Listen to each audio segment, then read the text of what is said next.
Is this some kind of joke? The words, sharp and full of contempt, cut through the busy noise of the pier. Lieutenant Carter, his uniform so new it was still stiff at the creases, planted himself squarely in front of the old man. He was young, radiating the kind of unearned confidence that comes from a fresh commission and a rule book memorized perfectly.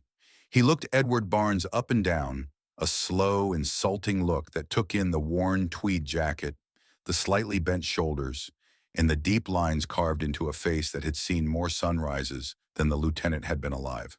"Sir, this is a restricted naval installation, and this is the gangway for the USS Valor. I need to see your authorization to board." Edward Barnes, 89 years old, stood his ground. He wasn't defiant, merely still. His hands, rough with age and memory, rested on the handle of a simple wooden cane.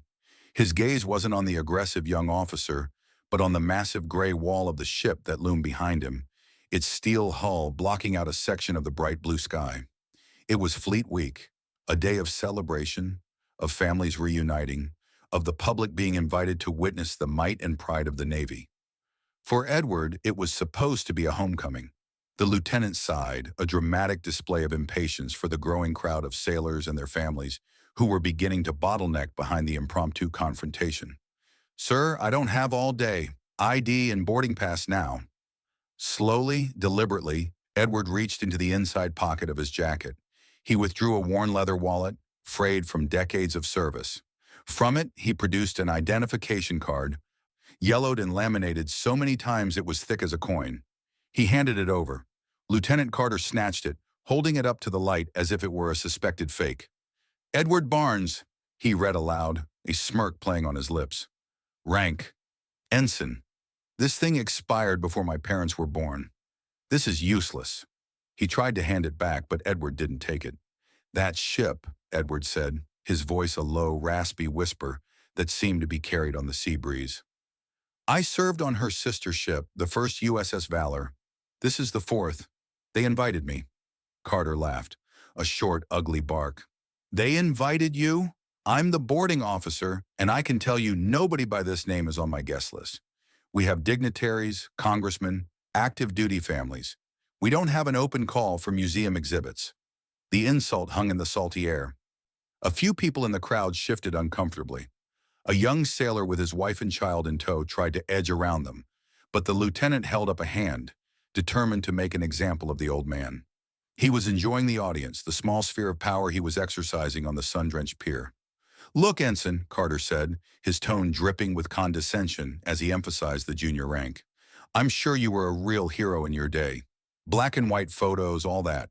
But today, this is my ship, and without the proper credentials, you aren't setting foot on my gangway.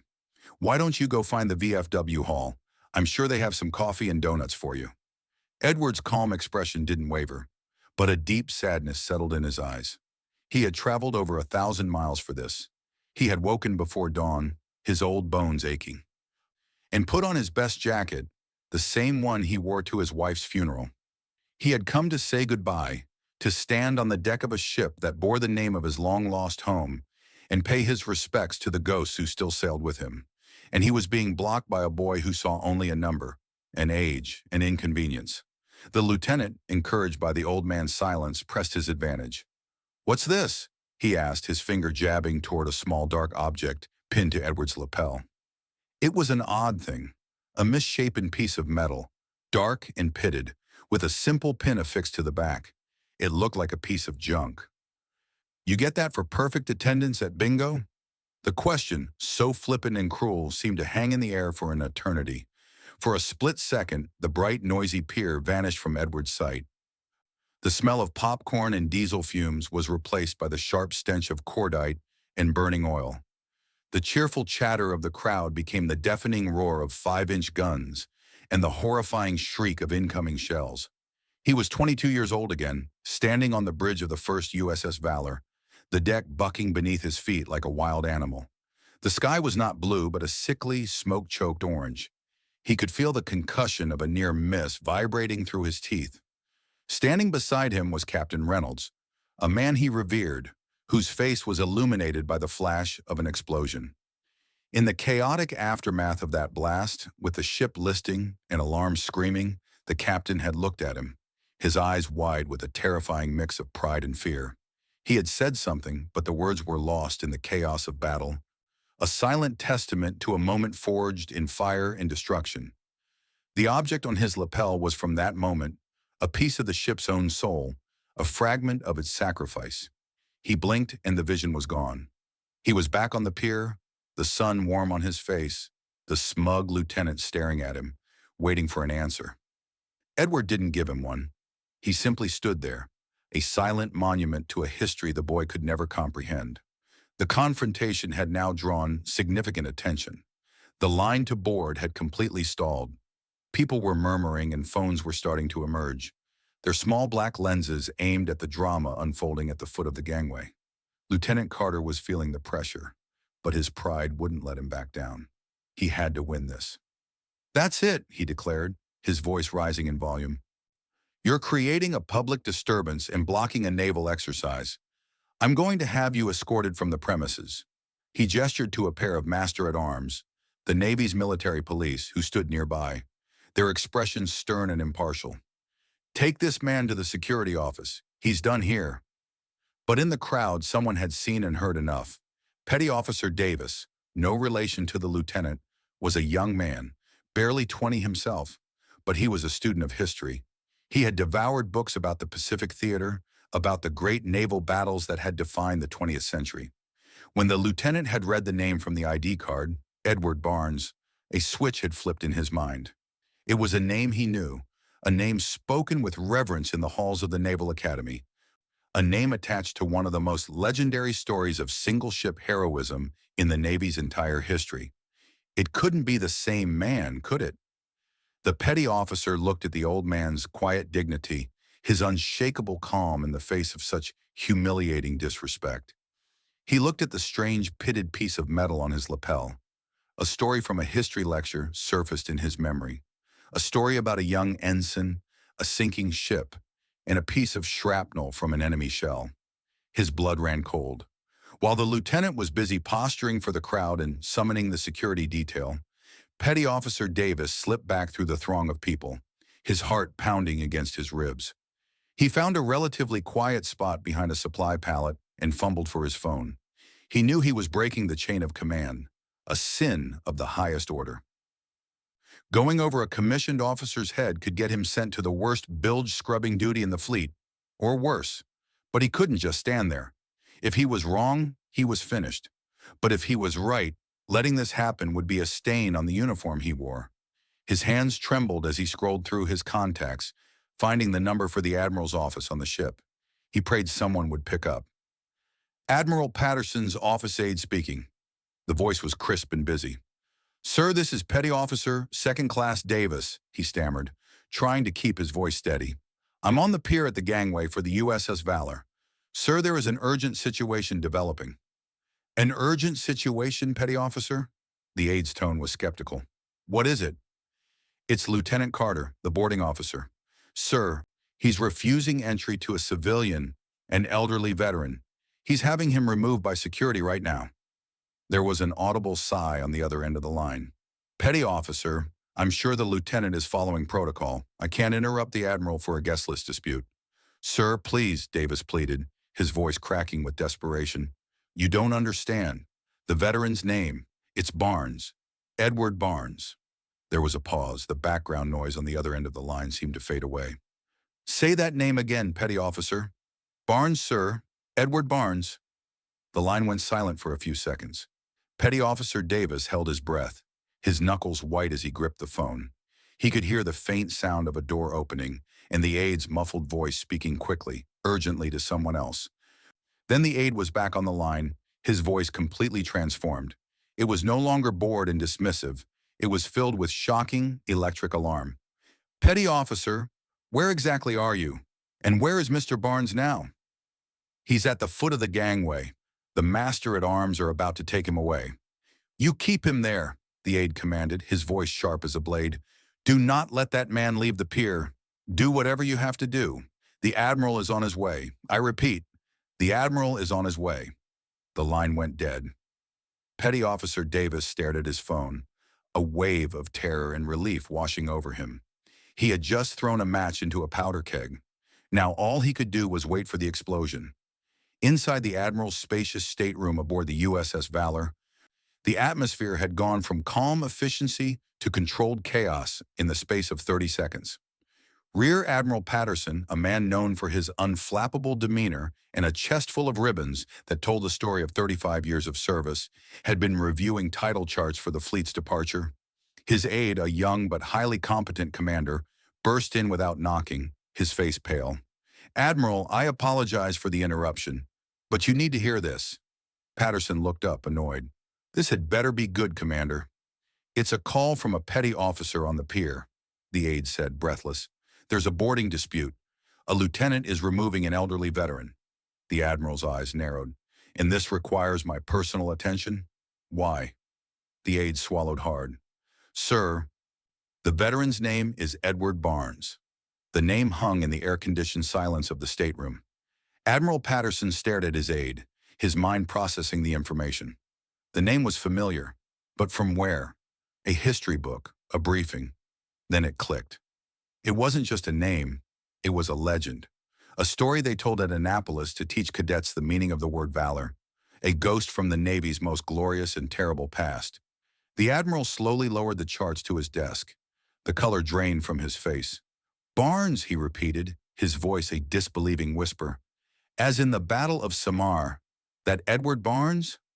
"The petty officer seems to think so, sir." The Admiral shot to his feet, his chair scraping loudly against the deck. The unflappable commander was gone, replaced by a man galvanized by a profound sense of urgency and horror. "Dear God in heaven, what is happening on my pier?" He didn't wait for an answer. "Commander, get the Marine Honor Guard, full dress. Meet me at the main gangway 2 minutes ago. Get the ship's captain. I want every officer on that pier to witness this. Move!" The aide practically sprinted from the room, shouting orders into his radio. Admiral Patterson strode to his closet, grabbing his formal jacket and his admiral's cover. His mind raced. Edward Barnes alive and being humiliated on his watch. It was an unthinkable stain, a sacrilege against the very soul of the Navy. Down on the pier, Lieutenant Carter's moment of triumph was at hand. The two master-at-arms had reached Edward Barnes, their presence large and intimidating. One of them, a broad-shouldered man with a grim expression, spoke in a low, respectful tone that stood in stark contrast to the lieutenant's. "Sir, we need you to come with us, please." Edward simply nodded, a weary resignation settling over him.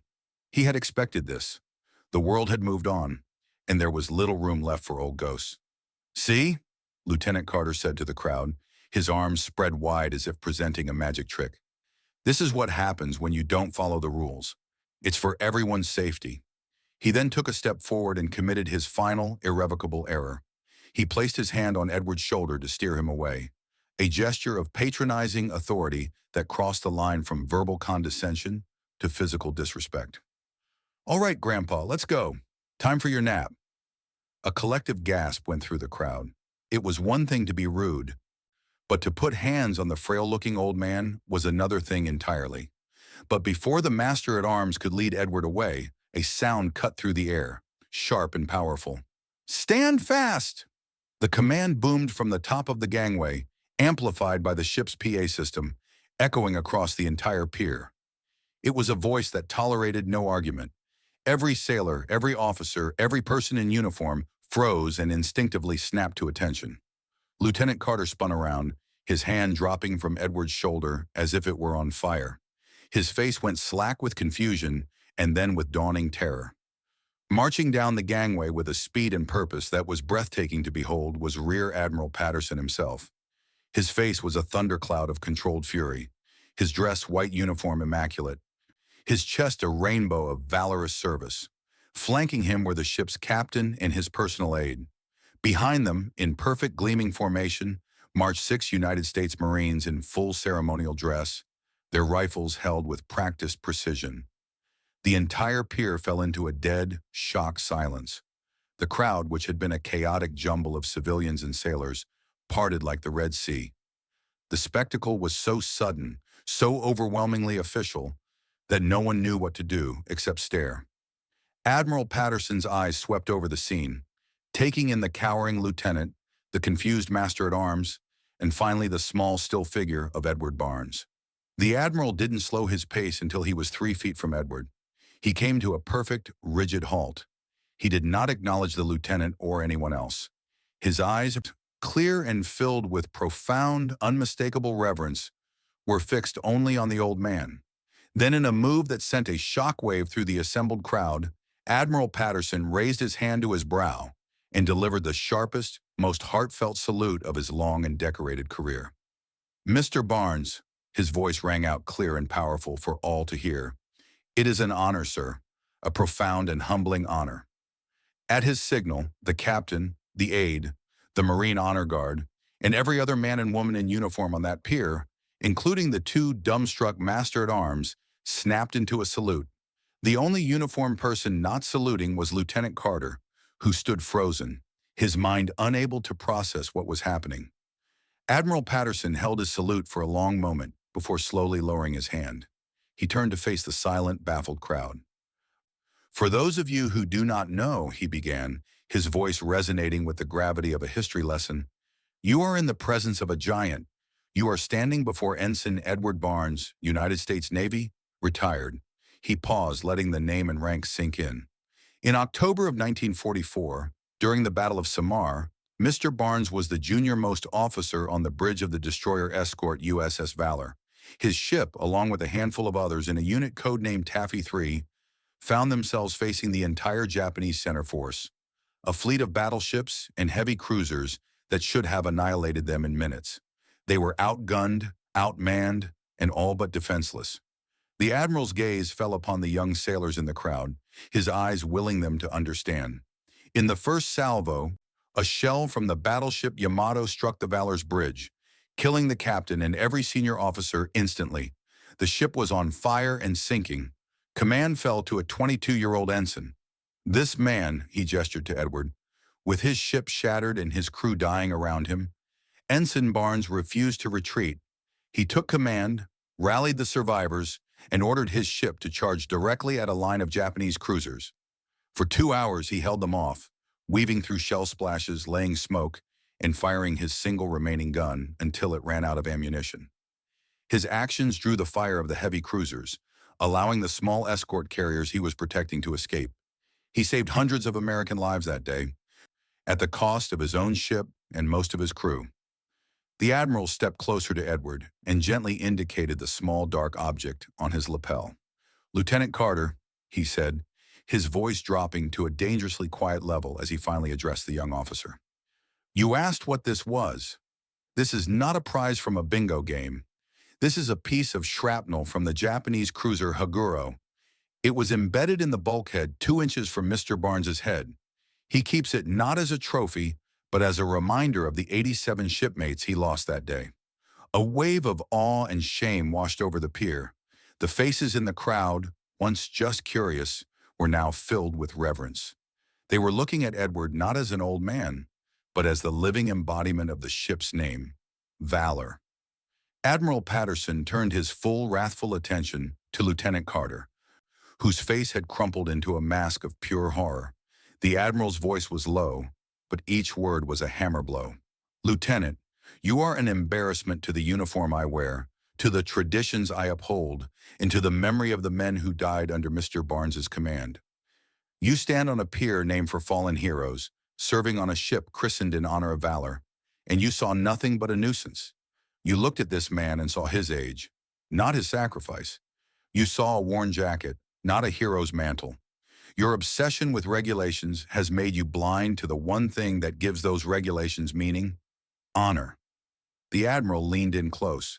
"You will report to my office at 600 tomorrow morning. You will be relieved of your duties on this ship, and you will spend the remainder of your tour contemplating the difference between having authority and having honor." Dismissed. As the disgraced lieutenant stumbled away, his career in ruins, Edward Barnes finally spoke. His voice was soft, yet it carried across the silent pier. "Admiral," he said, looking not at the retreating lieutenant, but at the high-ranking officer before him. "He's just a boy, eager to do his job right. The failure isn't his alone. Maybe the regulations, the books we give them, have forgotten how to describe what real service looks like off the page. Edward then turned his calm, forgiving eyes toward the crowd.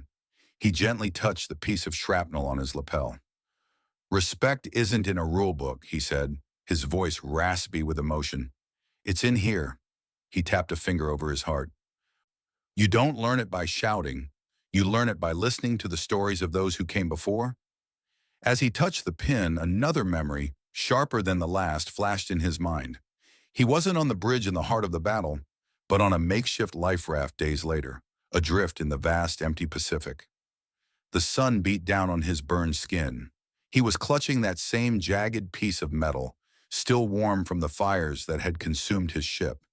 He wasn't thinking of victory or heroism. He was thinking of the faces of his friends, his shipmates now lost to the deep. The piece of metal wasn't a souvenir. It was a promise to remember them, a promise to live a life worthy of their sacrifice. In the aftermath, Edward Barnes was escorted aboard the USS Valor, not as a guest, but as a returning king. Admiral Patterson himself gave him a personal tour, the crew lining the passageways to salute him as he passed. The story of what happened on the pier spread through the fleet like wildfire. Within a week, the Navy officially issued a formal public apology to Mr. Barnes. Inspired and deeply shamed by the incident, Admiral Patterson used his considerable influence to enact a new fleet-wide mandate.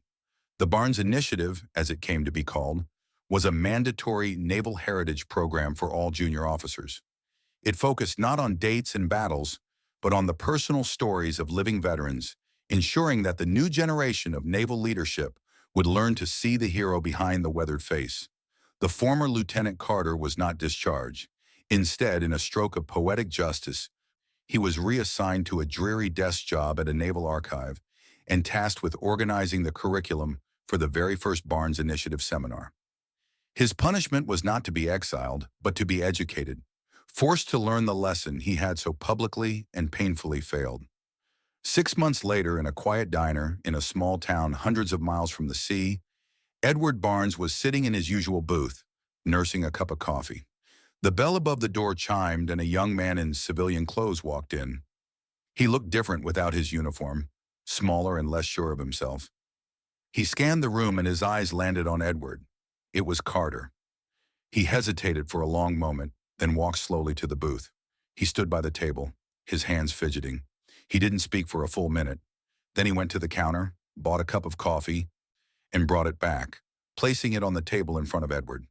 "Mr. Barnes," he said, his voice quiet and choked with a humility he had not possessed before. "I just wanted to say thank you." Edward looked up from his cup, his eyes holding no trace of anger or resentment. He simply gave a slight nod of acknowledgement, a silent acceptance of an apology that needed no more words. The lesson had been learned. The circle was closed. The stories of heroes like Edward Barnes remind us that valor is timeless and that true respect is earned not by the rank on one's collar, but by the courage in one's heart. If this story moved you, please give it a like, share it with others, and subscribe to our channel for more tales of unassuming heroes.